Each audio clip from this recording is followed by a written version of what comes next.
Assalamualaikum warahmatullahi wabarakatuh. Halo teman-teman, saya Nur Asita Rizkia. Pada video kali ini saya akan memaparkan analisis terhadap artikel yang berjudul Karakteristik dan Strategi Inovasi Pendidikan dengan penulis Bagus Hidayatullah dan tim dari UIN Raden Fatah Palembang. Secara umum, artikel ini membahas konsep inovasi dalam pendidikan, mulai dari pengertian inovasi, karakteristik inovasi, hingga strategi yang tepat digunakan untuk menerapkan inovasi di lingkungan pendidikan. Penulis menjelaskan bahwa inovasi pendidikan biasanya muncul sebagai respon terhadap berbagai permasalahan yang terjadi dalam proses pembelajaran, seperti metode pembelajaran yang kurang efektif atau sistem pendidikan yang belum mampu mengikuti perkembangan zaman. Oleh karena itu, inovasi diperlukan untuk meningkatkan kualitas proses dan hasil pendidikan. Dari segi metodologi, artikel ini menggunakan metode studi pustaka atau library research, yaitu dengan mengkaji berbagai sumber literatur seperti buku dan jurnal ilmiah yang relevan dengan topik inovasi pendidikan.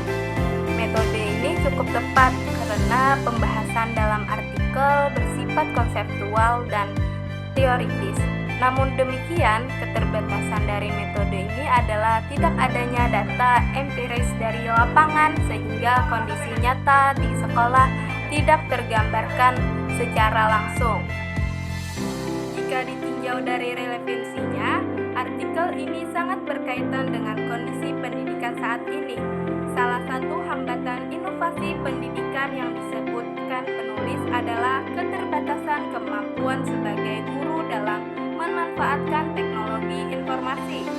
Hal ini terlihat jelas, terutama pada masa pembelajaran daring, ketika banyak pendidik mengalami kualitas dalam menggunakan berbagai platform pembelajaran digital.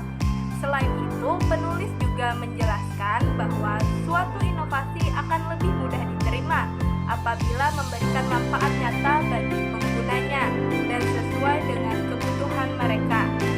Jika inovasi dianggap mempermudah pekerjaan dan meningkatkan kualitas pembelajaran, maka penerimanya akan lebih cepat.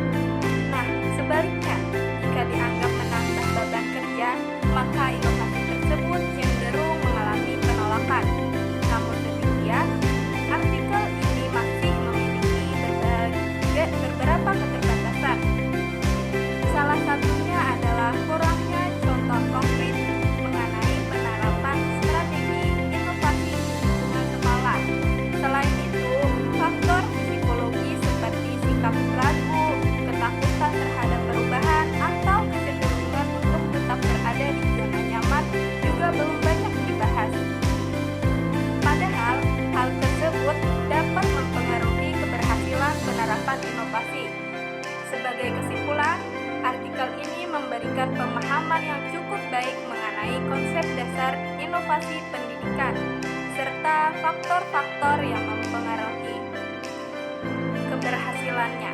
Meskipun masih memiliki keterbatasan pada aspek contoh praktis dan data lapangan, artikel ini tetap relevan sebagai referensi untuk memahami pentingnya inovasi dalam meningkatkan kualitas pendidikan. Demikian analisis artikel yang dapat saya sampaikan mengenai karakteristik dan strategi inovasi pendidikan. Melalui pembahasan ini, kita dapat memahami